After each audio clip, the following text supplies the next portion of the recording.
Sœur Joséphine, vous qui n'existez pas, sachez que votre mari, ce n'est pas vous. Est-ce que vous m'entendez? Votre travail, ce n'est pas vous. La preuve, le jour où on va vous licencier, il n'y a même pas de fête de départ. Si on fait une fête de départ, c'est suspect. Les gens sont contents de te voir t'en aller. Non, c'est pour rire. Mon ami, mon frère, ma sœur, ce matin, c'est que Dieu te dit, ce travail-là, ce n'est pas toi. Tous ces autres aspects autour de toi, ce n'est pas toi. Pire encore, même ton corps. Job en est arrivé jusqu'au corps. Et quand Job dit, même quand mon corps sera complètement déchiré, complètement en lambeaux, je sais que mon Rédempteur est vivant. Mes amis, notre équilibre ne vient pas du fait que tous les restes autour de nous aient des mesures égales.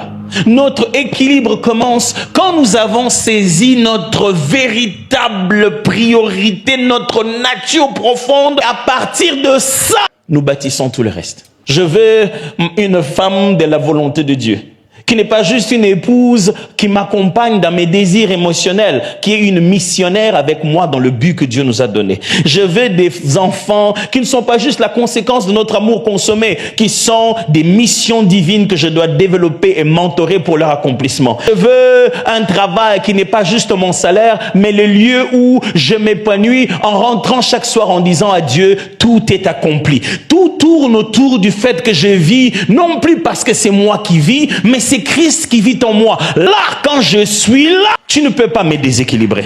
Frère, ce que j'essaie de vous dire, le diable a parié que vous pouvez être déséquilibré. Il suffit de toucher un ou l'autre de ces différents côtés de ta vie et il va te mettre par terre. Ce matin, je suis en train de vous répéter encore et encore. Tous les autres aspects de ta vie, ce n'est pas toi. Commence à te fixer d'abord, à fixer tout en toi dans la présence de Dieu, dans l'identité en Christ. Fixe-toi d'abord dans ton esprit et tout le reste, quand ça se bâtit, ça sera stable. Ce que tu manques, tu ne le manques pas en vain. Tu manques parce que ce n'est pas encore le moment. Lorsque le moment sera venu, l'Éternel te le donnera. Quand tu n'en as pas, tu n'es pas déséquilibré.